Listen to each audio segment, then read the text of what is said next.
If you or someone you know has diabetes, you may have built up an extra supply of test strips and lancets. That's where we come in. We'll buy the supplies that you don't need and resell them to those in need to prevent waste. Help us make diabetes management more affordable. Visit us at teststripswithaz.com.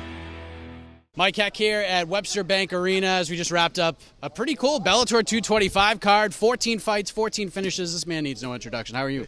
She walked in front of our shot. I know. That's how you know we're doing it live. I'm doing awesome. What do you mean, how am I? I'm famous and rich. Every day's a good day. Thank you for asking, though. Absolutely. In terms of the main event, Matt Mitrione, big USA champ. It was kind of like Hogan Iron Sheik back in the 80s. And Karatanov let everybody down here. Gets the big win. Mouthpiece kept falling out of Mitrione's mouth. What was your biggest takeaway from that fight? Listen, if there was ever a match that had to be done again, it was that one because of the way the first one ended, right? Low blow, and I mean, poor Sergey. When you talk about a low blow, I was sitting way up in the stands. I could hear it. He had a plastic cup on. Most guys wear a metal cup. It broke the cup. He never got up. He got carried out on a stretcher. Now, I offer that just in case the audience doesn't know the backstory on this. It was only 15 seconds, so they run it back and they do it again. But there's a relevance to this. In that 15 seconds, Mitrione came away going, listen, I learned something about Sergey. I found out that he's slow. I can go in there and I can pick him apart, and I don't have to worry about getting hit because I'm faster than he is. And I remember when he said, they just go, oh, Mitrione, please, that's not what I saw. That might be what you felt, but that's not what I saw. I saw Sergey trying to lure you in. And he's setting up that uppercut because that's what he always does. I see him take 2 and 3 and 4 punches and then dip outside and land one uppercut. I remember thinking that as Matt said, look, he's slow. I don't have to worry about him on the feet. Sure enough, he has to worry about him on the feet. And Sergey is a little bit slower, but he's got that power, and you can't take it for granted. I thought the whole complexity of the fight changed when he started landing shots to Mitrione's body. He was landing those. It definitely caught his attention, and then everything kind of changed from there. Do you agree with that? Did you notice the same thing? Like once the body shots started landing, everything just sort of changed at that point? Yes, and very good eye. And it's kind of hard to tell when you're watching it, but those hurt so bad, and they take the air out of you.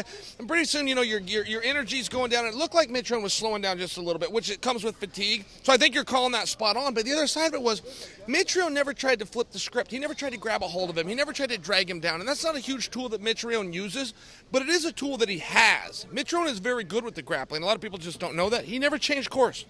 I want to ask you about this because it was a big night for the heavyweights in the main card. Tyrell Fortune gets a big win over Rudy Shafroth. He was happy to get the win, happy to get this fight behind him. Of course, those two have a history in terms of putting this fight together. But, what do you do with a guy like Tyrell Fortune? He's got 7 wins in a row.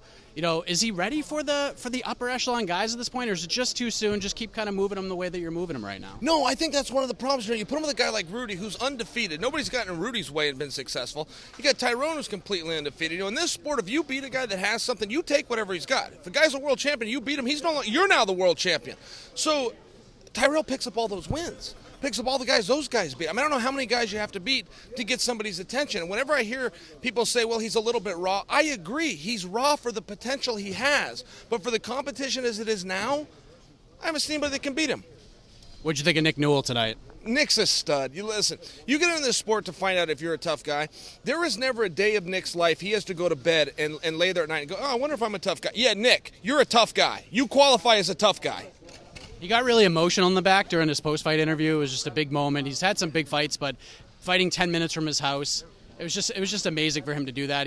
Sometimes you question yourself when you're a guy like Nick Newell. He had a shot on the Contender Series, bounced back, he's got 2 wins in a row, and now he's looking for a long-term deal. So if you're Scott Coker, you're Rich Chu in the gang, you got to sign this guy, right? Oh, I think that's right. And I think that Nick's always been a little hard on himself. I had dinner right next to him, just coincidentally. My mother and I, here at Connecticut, when he was in the World Series of Fighting, he announced his retirement. And we're all going, what are you, retired? We're sitting right next to him and his family. We're arguing with. I never even met him before. My mom and I are what are you doing, retired? You look fantastic.